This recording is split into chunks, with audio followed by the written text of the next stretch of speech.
So I'm here at the Sultan Qaboos Grand Mosque in the metropolitan area of Muscat, Oman. It seems to be closed. Not sure, perhaps there's a side entrance, but beautiful and impressive structure, and the gardens around as well.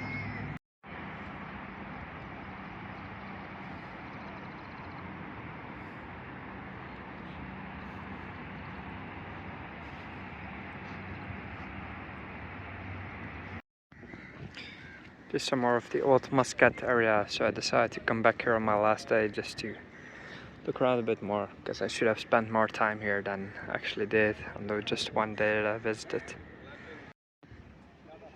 And just the Al Alam Palace from this side. Can once more see just how extraordinary all the flower beds are.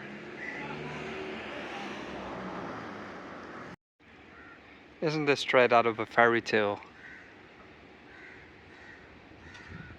Wow. I still can't believe I'm actually here at this place. Every time I see this area where the fortress is, just the clear blue skies and just how green everything is, and the sea in the back.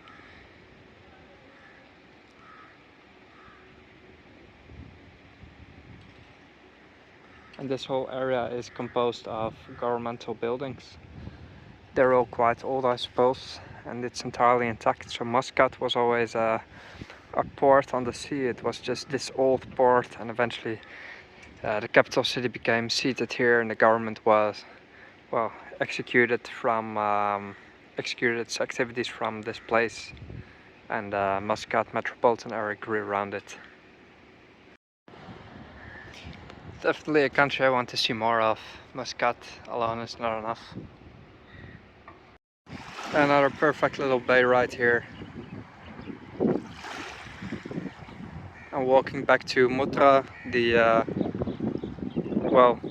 little town next to Old Muscat, and from there on I'll take a bus to the airport.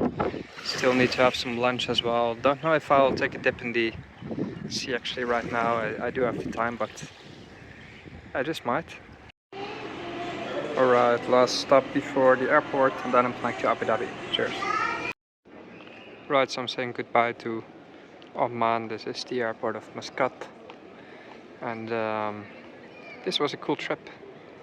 Nice relaxing few days, although I walked about 23 kilometers a day on average, which is quite a lot. So yeah, off to Abu Dhabi.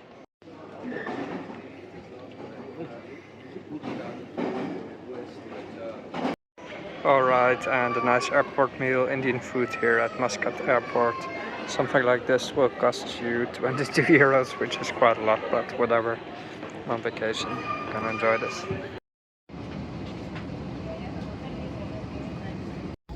So this is the second leg, actually the third leg of my Wizzair trip. So I flew from Sophia to Abu Dhabi, then I flew from Abu Dhabi to Muscat. Now I'm flying from Muscat to Abu Dhabi. In 2 days I'll fly from Abu Dhabi to Kuwait, then back to Abu Dhabi like 4 days later, then to Sofia 2 days after that. Might sound a bit insane, but it's pretty much well planned, smooth itinerary with just relaxing in between, and you can actually pop in a few countries in the Middle East if you're flexible enough, especially with your time. Now I'm also considering doing Bahrain in between, but then I'd need to book extra flights. It might be a bit expensive, although it really depends. It is 100 euros a flight, let's say, or 80 euros, that's how you get through the Middle East. It's not that much, but everything adds up when you travel, you know. I've already booked this flight so let's take Abu Dhabi as a base. From there to Muscat and back was 20 euros, and from Abu Dhabi to Kuwait and back was 20 euros. So that's why I made this itinerary like this. That's just ridiculously cheap, so that's essentially how I booked this trip. So I'll catch you later.